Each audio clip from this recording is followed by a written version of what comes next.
तो सबसे पहले before earthquake national disaster management के मुताबिक अपने घरों की दीवारों में जो माइनर क्रैक्स और डिफेक्टिव वायरिंग से उन्हें टाइमली रिपेयर करवाएं, क्योंकि भूकंप के दौरान ये कमजोर दीवारें ही हैं जिनकी वजह से मकान गिर जाते हैं और डिफेक्टिव इलेक्ट्रिकल वायरिंग की वजह से मकानों के अंदर आग लग जाती है। ये लिखते हैं कि वीड किलर्स और पेस्टिसाइड जैसे हार्मफुल केमिकल्स अपने घरों के अंदर ना रखें, क्योंकि नेशनल डिजास्टर मैनेजमेंट के मुताबिक अगर कोई आदमी मकान के अंदर अर्थक्वेक के दौरान ट्रैप हो जाता है और ये वीड किलर्स और पेस्टिसाइड क्रश हो जाती हैं, तो इनसे रिलीज हुई हार्मफुल केमिकल्स जो है उससे कैजुअलिटीज के चांसेस बहुत ज्यादा बढ़ जाते हैं। ये लिखते हैं कि अपने घरों के अंदर और बाहर सेफ स्पॉट्स को एडवांस में आइडेंटिफाई करके रखें, जैसे घरों के बाहर पार्क्स, ग्राउंड्स वगैरह जिनके ऊपर से हाई टेंशन वायर्स, पेड़ वगैरह नहीं जा रहे, कोई ब्रिज नहीं है, बिल्डिंग नहीं है जो इन केस ऑफ अर्थक्वेक हमारे ऊपर गिर सकते हैं, इन्हें एडवांस में आइडेंटिफाई करके रखें, क्योंकि एक पैनिक सिचुएशन में अकल काम में आए ना आए पर एक प्री प्लानिंग जरूर आती है। नेशनल डिजास्टर मैनेजमेंट के मुताबिक भूकंप के दौरान जो ज्यादातर कैजुअलिटीज होती हैं वो घरों के अंदर रखे हुए भारी भरकम सामान गिरने की वजह से होती हैं। तो कमरों के अंदर पहले तो पूरी कोशिश करें कि बड़े भारी भरकम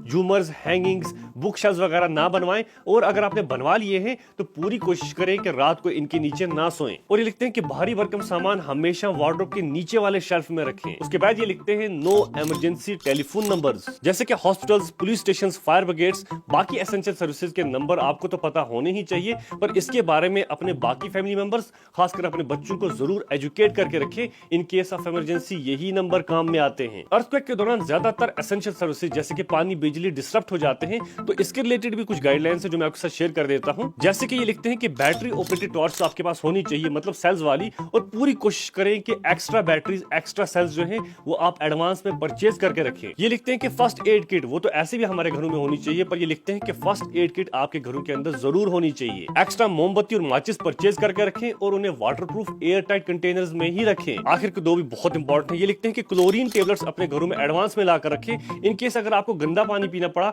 एटलीस्ट क्लोरीन टेबलेट्स की मदद से आप उस गंदे पानी को कुछ हद तक डिसइंफेक्ट कर सकते हैं। फिर ये लिखते हैं कि एसेंशियल मेडिसिन का भी एक बैकअप आप बनाकर रखें, जैसे कि हमारे घरों में छोटे बच्चे होते हैं या बूढ़े बुजुर्ग होते हैं जो एसेंशियल मेडिसिन पे डिपेंडेंट होते हैं, उन एसेंशियल मेडिसिन का एक एक्स्ट्रा एडवांस में बैकअप बनाकर रखें। तो ये थी अर्थक्वेक से पहले की तैयारी, जिसे हम एक बैकअप प्लान कह सकते हैं। तो अब अर्थक्वेक के दौरान हमें क्या क्या प्रिकॉशनरी मेजर्स फॉलो करने चाहिए, चलिए देखते हैं। तो ये लिखते हैं कि अगर आपको लगता है कि अर्थक्वेक के दौरान आप घर से बाहर नहीं भाग सकते, तो आपके रूम के अंदर जो स्ट्रॉन्ग टेबल्स हैं या फिर स्ट्रॉन्ग बेड्स हैं उनके नीचे छुप जाए और अपने सर को अपने हाथों और अपनी बाजुओं से ढक लें। आपके सर को प्रोटेक्ट करना अर्थक्वेक के दौरान बहुत ज्यादा इंपॉर्टेंट है, क्योंकि अर्थक्वेक के दौरान आप अनकॉन्शियस होना अफोर्ड नहीं कर सकते। और अगर आपके रूम के अंदर स्ट्रॉन्ग टेबल या फिर स्ट्रॉन्ग बेड नहीं है, तो रूम का जो कॉर्नर है वहां पे एक डिफेंसिव पोजीशन में बैठ जाएं, अपने सर को अपने हाथों और बाजुओं से ढक लें, या फिर जो आपके रूम का जो दरवाजा है, दरवाजे के फ्रेम के नीचे खड़े हो जाएं और उसे जोर से पकड़ लें, क्योंकि दरवाजे के फ्रेम के ऊपर जो है डिब्रिस वगैरह नहीं गिरती।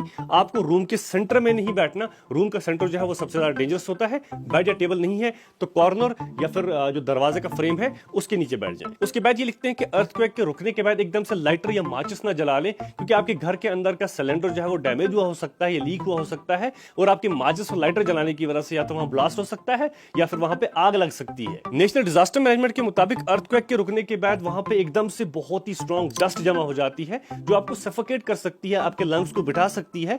तो उस टाइम पे आप अपना मुंह जो है रुमाल, शर्ट या अपने दुपट्टे से एकदम लपेट लें और अपनी आंखें बंद कर लें। कुछ देर के लिए वहां पेशेंटली बैठ जाएं जब तक डस्ट सेटल ना हो जाए। अब ये सारी की सारी गाइडलाइंस जो है अपने फैमिली मेंबर्स के साथ जरूर डिस्कस करें।